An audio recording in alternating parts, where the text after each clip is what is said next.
So namaste, good afternoon. I'm Dr. Luchan Karki. I'm a medical doctor. So म मेरो talk चाहिँ म कसरी डक्टर भएँ भन्नेबाट सुरु गर्छु। म सानो थिएँ, एकपल्ट म साइकलमा I fell down from a cycle र मेरो यो elbow I had a dislocation of my elbow र एकदमै I was in a pain and agony. अनि मेरो आमाले मलाई एकजना सुसारे त्यो मसाज गर्ने सुसारे कहाँ लिएर जानुभयो र एकदमै I was given a big massage र मेरो पेन चाहिँ झन् बढ्दै गइरहेको थियो, मेरो स्वेलिङ बढ्दै गइरहेको थियो। I was crying a lot.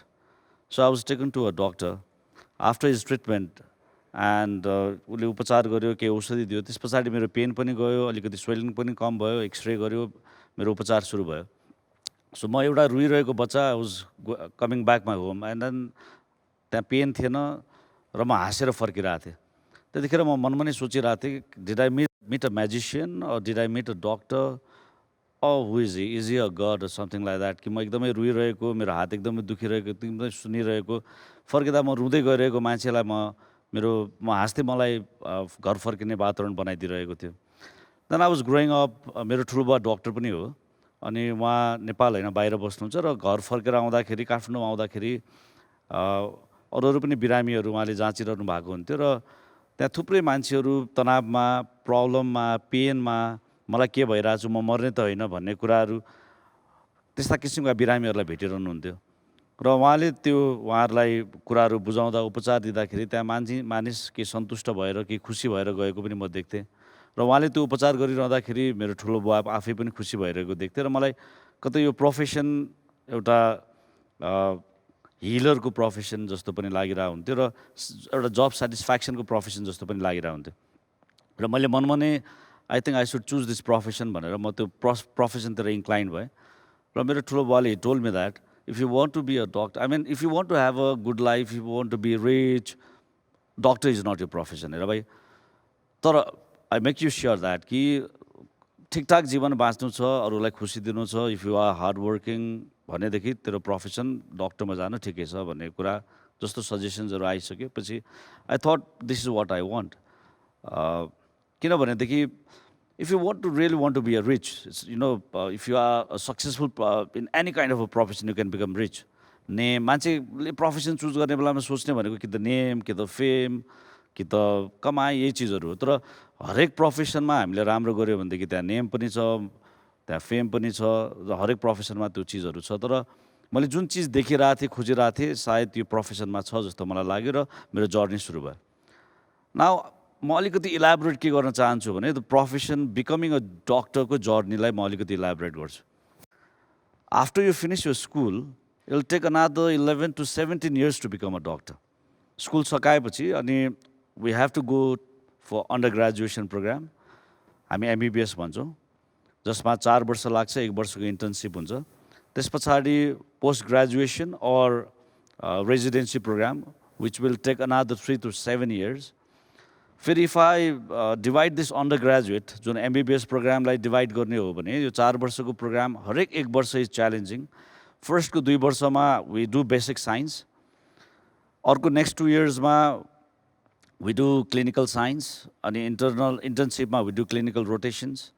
After you finish यो MBBS then you go for post graduation residency, हामी त्यसलाई रेजिडेन्सी भन्छौँ, रेजिडेन्ट डक्टर भन्छौँ। त्यो हस्पिटलमै बस्छ त्यो रेजिडेन्ट डक्टर।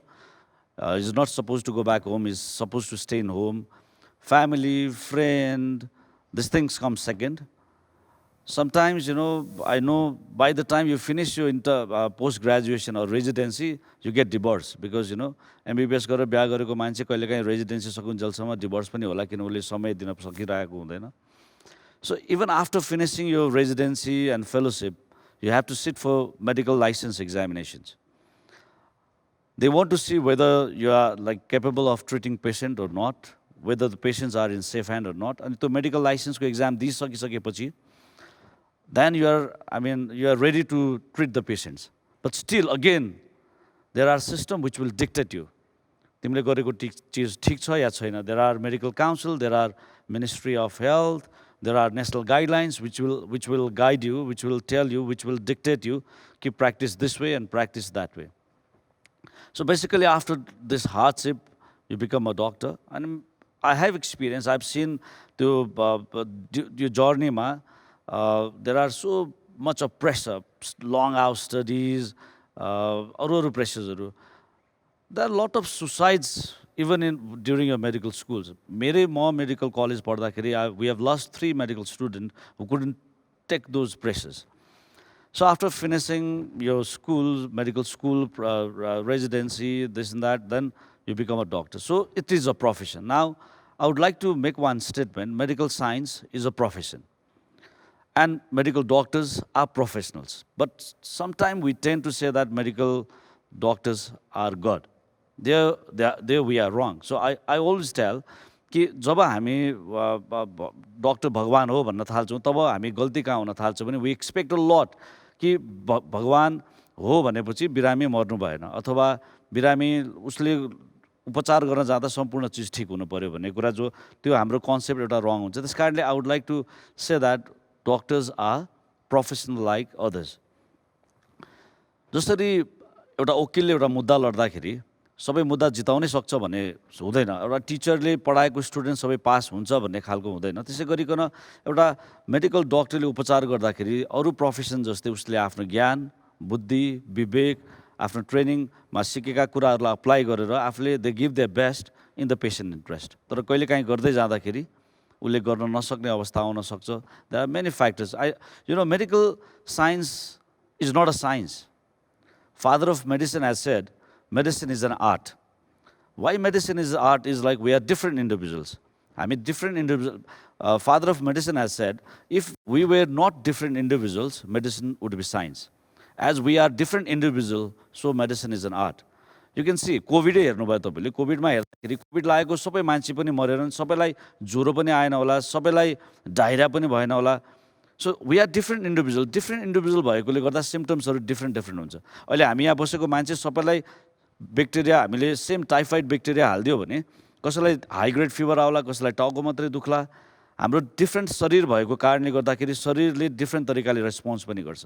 त्यस कारणले medical science is not a science, it's an art. So त्यसले गर्दाखेरि डक्टर्सले आफ्नो बुद्धि विवेक र आफ्नो एक्सपिरियन्स प्रयोग गरेर के भन्छ उपचार गर्छ र उपचार गर्दै जाँदाखेरि कहिलेकाहीँ जीवन बचाउन पनि सक्छ, कहिलेकाहीँ जीवन बचाउन पनि सक्दैन।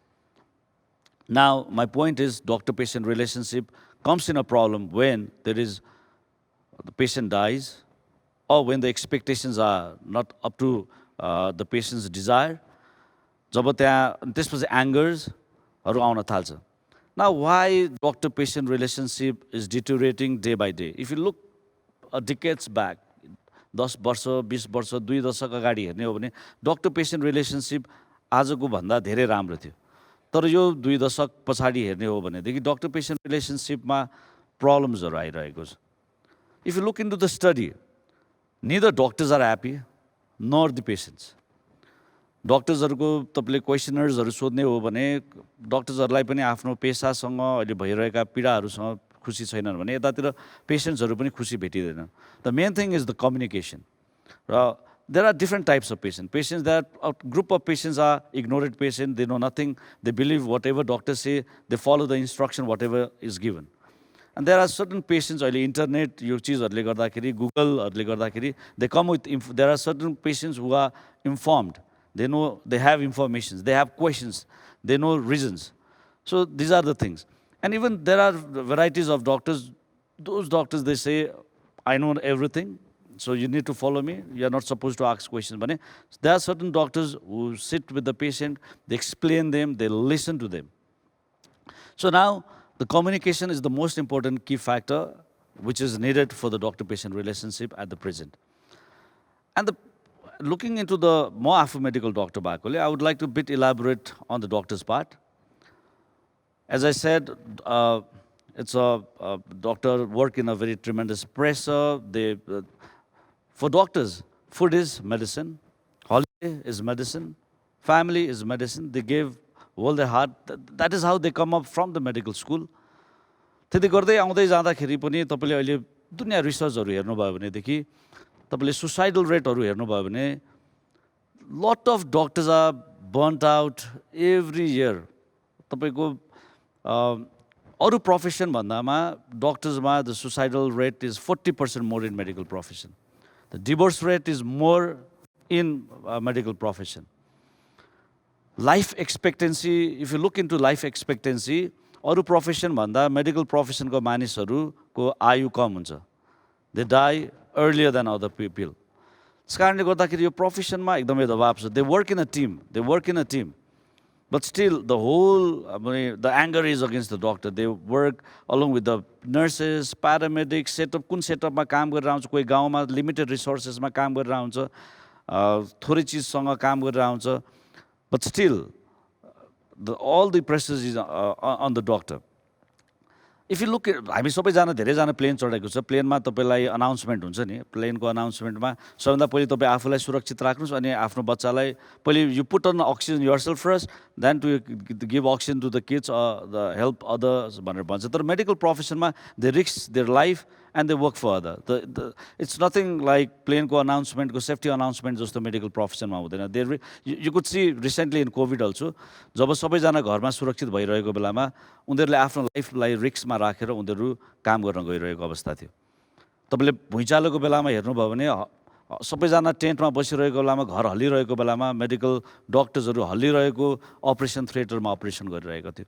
So they work, they keep themselves aloof, आफूलाई पछाडि राखेर patients first, patients safety first भनेर they come forward and they work in a tremendous pressure. त्यसले गर्दाखेरि आज right from the medical school, अघि मैले भने जसरी आउँदाखेरि दे आर सकिङ अप. उनीहरूले जति पनि प्रब्लम छ, पीडाहरू छ, त्यसलाई सकअप गरिरहेको छ. र हेर्ने हो भनेदेखि the doctors are also human being. I was trying to tell that कि they are not God, they are human beings, र they do have their family. And उनीहरूलाई पनि उनीहरूको घरमा पनि प्रब्लम हुन्छ. They do have illness in the family, they near dear ones are dying there, but still they help because thinking that helping others will help them. So what I'm trying to tell is the medical professions are burning out. There are a lot of problems in medical society. So it is us who need to help them. So I would like to appeal, let's save doctors to save ourselves. Let's save these professionals as they are savior to save our lives. Let's save this healer as we need them. And let's say thank you to them, though they don't expect for thank you, but your thank you will bring a smile in their face. And I would like to appeal, let's save doctors and let's save our lives. Thank you very much.